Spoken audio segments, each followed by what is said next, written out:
बहुत वो बना चुके बेवकूफ़। अब वो जनता को बेवकूफ़ नहीं बना पाएंगे, अब जनता उनको बेवकूफ़ बनाएगी। जोगी जी घर द्वार तोड़ देते हैं कि भाग जाओ तुम आतंकवादी है। सही बात कर रहे हैं जोगी जी। हिंदुस्तान की पहली चीफ मिनिस्टर है जो खुद को ही चीफ मिनिस्टर नहीं मान रही है। अगर आपको सीएम बनने का लालच नहीं था या राजनीति में लालच नहीं था या आपको पैसों का लालच नहीं था तो आप राजनीति में आते ही मत। धरा डोलती है और गगन कांपता है और स्वयं महाकाल भी इस देश के प्रधान की, मोदी जैसे प्रधान की जय बोलता है। कि आपने बोला था कि हमको भ्रष्ट का आरोप लगते ही हम इस्तीफा दे दूंगा। अब बताइए इतना बड़ा झूठ। लोकसभा में खूब तीर मार रहे थे कि 4-6 तो हमारी है, एक कहीं आ जाएगी बीजेपी की। सुपड़ा साफ हो गया, पता ही नहीं लगा गए कहाँ। और वही पब्लिक है जो लोकसभा में 7 सीटें दी है। नमस्कार, बहुत बहुत स्वागत है आप सभी का हमारे चैनल में और मैं हूं आपके साथ शिवानी मांगवानी। तो जैसा कि आप जानते हैं केजरीवाल हाल ही में जेल से आए हैं और जेल से आने के बाद लगातार वो रोड शो में हिस्सा ले रहे हैं, जनता को संबोधित कर रहे हैं। लगातार उनके भाषण जो है वो चर्चा का विषय बना हुआ है। ऐसे ही आज उन्होंने जंतर मंतर पर एक भाषण दिया जो कि चर्चा का विषय बन गया और वो भाषण ये था कि उन्होंने कहा कि मैं भ्रष्टाचारी के लिए राजनीति में नहीं आया था, ना ही मुझे पैसे का लालच है, ना ही मुझे अपने पद का लालच है। तो इसको लेकर दिल्ली की जनता क्या सोचती है? क्या सच में केजरीवाल के मन में कोई लालच नहीं है इसलिए वो इस पार्टी में थे? तो चलिए जानते हैं। देखिए क्या कहेंगे आप। जिस तरीके से आपकी सारी बातें मैंने सुनी, लेकिन उसके बाद भी केजरीवाल कह रहे हैं आज अपने बयान में कि ना ही हमें पैसों का लालच है, ना ही हमें सीएम पद का। तो कितनी सच्चाई है? ये सच्चाई क्या है, उनको जितनी लालच है जितनी नहीं है जनता ये अच्छी तरीके से जानती है। बहुत वो बना चुके बेवकूफ़, अब वो जनता को बेवकूफ़ नहीं बना पाएंगे, अब जनता उनको बेवकूफ़ बनाएगी। जनता जो इस समय वो सोच रहे हैं ना कि हम किराए के टट्टू ला करके भीड़ लगा ले रहे हैं, ठीक है ना। जनता भी अब की बार में ये भौचक्के हो जाएंगे कि ये क्या हो गया, जैसे लोकसभा में हो गए। लोकसभा में खूब तीर मार रहे थे कि 4-6 तो हमारी है, एक कहीं आ जाएगी बीजेपी की। सुपड़ा साफ हो गया, पता ही नहीं लगा गए कहाँ। और वही पब्लिक है जो लोकसभा में 7 सीटें दी है। लेकिन अब तो केजरीवाल कह रहे हैं हरियाणा में अब अगर हम जाएंगे तो किसी की सरकार बनेगी भी नहीं, अब तो जो आएगी वो आप ही आएगी। मैडम सपना देख रहे हो आप भी, मुझे लग रहा है। हकीकत, एक मिनट भाई, हकीकत ये है कि हरियाणा की पब्लिक मूर्ख नहीं है। हरियाणा की पब्लिक मूर्ख नहीं है, शिक्षित वर्ग के लोग हैं, वहाँ पढ़े लिखे लोग रहते हैं और सब पहलवान रहते हैं। हरियाणा की पब्लिक पटापट इनको देगी और ये ज़्यादा नहीं 3% ला करके केजरीवाल अपनी जमानत अगर हरियाणा। लेकिन वहाँ के पहलवान की जो पहलवानियाँ हैं, वो जो पहलवान है वो तो खुद वहाँ पे विनेश फोगाट जो है कांग्रेस में शामिल हो गए। इसके बाद कुछ हरियाणा चुनाव पर फर्क पड़ेगा? दिनेश फोगाट की बात कर रहे हो तो सुबह से शाम तक झूठ बोलने का ठेका है उसके पास, टेंडर। हाँ, कैसे? वो राहुल गांधी ने दे रखा है, उनसे पूछो। ये टेंडर उन्हीं ने, राहुल गांधी ने पास किया दिनेश फोगाट के पास झूठ बोलने का। और कोई उसके पास 1% सच्चाई नहीं है कहीं भी आज तक। आप बता दो, विपक्ष के इस समय इस बार बहुत तगड़े नेता हैं राहुल गांधी जी। एक मुद्दा इनका बता दो जो संसद सत्र भी चला, बजट सत्र भी चला। एक मुद्दा बता दो जो जनता के हित में वो रखे हों। कहीं एक मुद्दा बताओ, एक भी नहीं रखा उन्होंने। चलिए मैं इनसे जानूंगी, क्या कहेंगे सर? आपने सारी बातें सुनी? मैंने नहीं सुनी, मैं इनकी बातें नहीं सुनी कुछ भी। अच्छा, आपने नहीं सुनी? आपने? देखो मैं बताऊं एक चीज, ये देश पता है कब चलेगा? आपने वो देखा त्रेता युग में जब भगवान राम को वन गमन हुआ, वो याद होगा, कुछ पता तो चल रहा होगा। त्रेता युग में जब भगवान राम को वन गमन हुआ था और माता कैकेयी ने उनसे दशरथ जी से जब वरदान मांगे थे, वो वन को चले गए राम जी। भरत जी उधर से आए, उन्हें पता चला कि अरे भैया को कहाँ, तो भैया को तो राजपाट मिलना था और ये हो चुका है। तो वो माता कैकेयी पे बहुत गुस्सा हुई, तो वो पीछे पीछे भाग के उन्होंने कहा माता कैकेयी ने कि आप सिंहासन पे बैठो भरत। उन्होंने कहा नहीं, उन्हें झटके वटके दे के अपना वो भैया के पीछे दौड़ गए।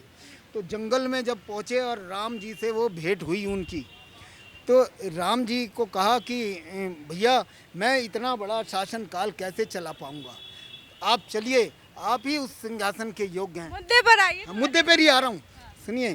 तो वो कहने लगे नहीं अनुज, हमने पिताजी की आज्ञा का पालन करा है और आप भी हमारी आज्ञा का पालन कीजिए। आप जाइए और क्या नाम वहाँ राजपाट चलाइए। तो उन्होंने कहा कि ठीक है भैया, अगर आप नहीं मानते तो आप एक काम करिए, अपने चरणों की ना ये जूता मेरे को दे दीजिए, वो खड़ाओं मेरे को दे दीजिए और खड़ाओं लेके वो वापस आ दे। ये कहावत किसको लेकर ना? सुनिए तो एक सेकंड, वो खड़ाओं उन्होंने ला करके वो जूता सिंहासन पे विराजमान कर दिया, ना कि खुद बैठे। वो खड़ाओं वहाँ रखी रही। और मेरा मानना ऐसा है, शायद इस देश के सभी बच्चों का मानना ऐसा है कि उस समय त्रेता युग में बहुत भली भांति राजपाट चला होगा, राजपाट भली भांति चला होगा, ऐसा हमारा मानना है उस जूते के कारण। तो मैं कहना चाह रहा हूँ, कहने का तात्पर्य ये है कि जिस दिन शासन प्रशासन और सनातन के हाथ में जूता आ जाएगा, ये देश सारा ठीक हो जाएगा। ये जो लेडीजों के साथ अभद्र व्यवहार, ये सब छीटा कसी जो हो रही है ना, ये सब दूर हो जाएगी ऑटोमेटिकली। और जिस दिन यहाँ संसद के अंदर ऋषि मुनि यहाँ आके बैठ गए, 20 कम से कम सांसद बन गए, ये ऋषि मुनियों की पावन धरा कहलाती थी भारतवर्ष। और ऋषि मुनि तब जप और यज्ञ किया करते थे पर्वतों में जाकर, वो पर्वतों से नीचे नहीं उतरते थे। लेकिन आज जब जब पृथ्वी पर अत्याचार बढ़ा है तो ऋषि मुनियों को वहाँ से उतरना पड़ा है। तो चलिए ठीक है। जोगी जी उसी प्रकार से आए हैं। देखिए सऊदिया, ईरान, इराक का रूल जोगी जी अपनाते हैं। सऊदिया में भी जो गलती करता है उसका हाथ काट लो, उसका पैर काट लो। उसी तरह से जोगी जी घर द्वार तोड़ देते हैं कि भाग जाओ तुम आतंकवादी है। सही बात कर रहे हैं जोगी जी, एक नंबर का आदमी जोगी जी है। योगी जी के जोगी जी, हाँ योगी जी।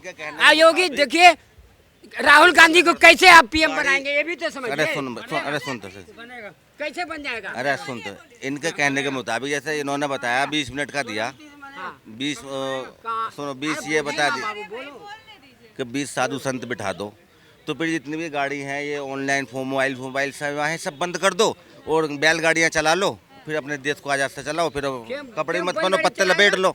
अरे बात तो सुन ले पहले, वो जो कह रहे हैं फिर ऐसा ही कर लो, वो बढ़िया रहेगा, पीछे पहुंच जाओ। क्या ये बढ़िया रहेगा? ये क्यों घुमा फिरा कर सरकार, ये लोग को बोलने का तरीका ही नहीं मालूम है। क्या बोलना है, प्रेजेंट टाइम का बात तो बोलिए, प्रेजेंट टाइम में क्या चल रहा है ये भी तो बताइए। मोदी जी जैसा ये विश्व लीडर और है नहीं दुनिया में, वर्ल्ड पावरफुल इन मोदी, विश्व का नेता है। इनके सामने कोई जो आप राहुल गांधी की, एक मिनट रुक जाओ यार, थोड़ा आराम से बहुत बात करो, यहाँ बात करो, झगड़ा करने नहीं। राहुल गांधी का जो आप पूछ रहे हो ना, राहुल गांधी जिंदगी में ना प्रधानमंत्री हो सकते हैं और ना उनकी शादी हो सकती है। क्यों? हकीकत ये है क्योंकि, अरे पहले यार शांत रहोगे, बात खराब है, सुनिए।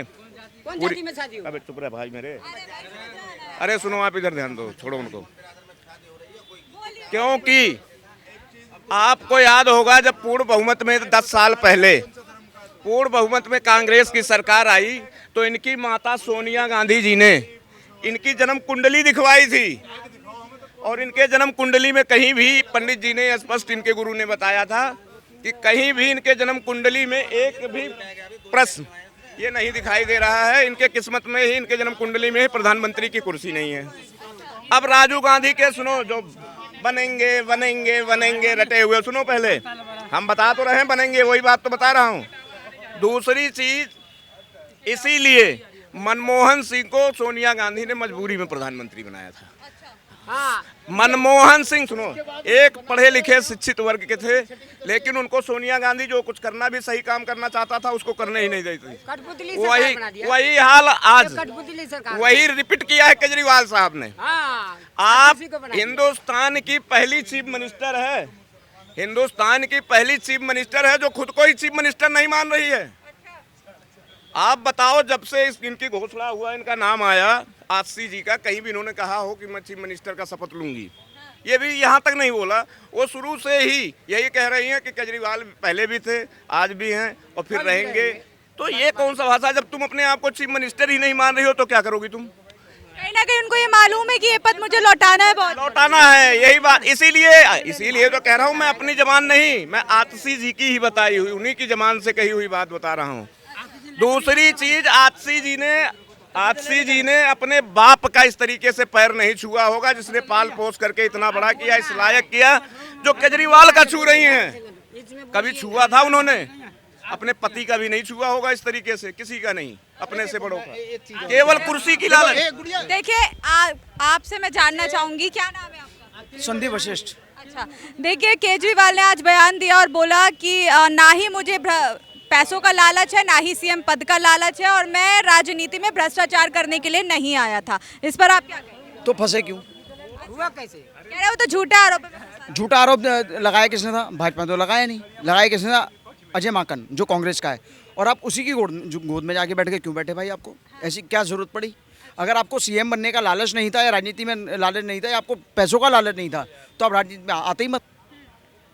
वो इतनी बड़ी बात है। आपने देखिए कह रहे पैसों का लालच भी नहीं है हमको, फिर ये इतना बड़ा आलीशान महल कहाँ से बना दिया? पैसों का लालच ना होता, बड़ी छोटी सी बात कह रहा हूँ, तो सीएम पद से पहले इस्तीफा दे देते। जो वो कह रहे थे मैं नैतिकता के आधार पर दे रहा हूँ इस्तीफा। कह रहे इससे ज्यादा तो मैं अपनी इनकम टैक्स की नौकरी से कमा रहा था। कमा रहे थे तो भाई आए क्यों? अच्छा, कह रहे देश की जनता को बचाना था, यहाँ का बुरा हाल था दिल्ली का। जनता मर रही थी,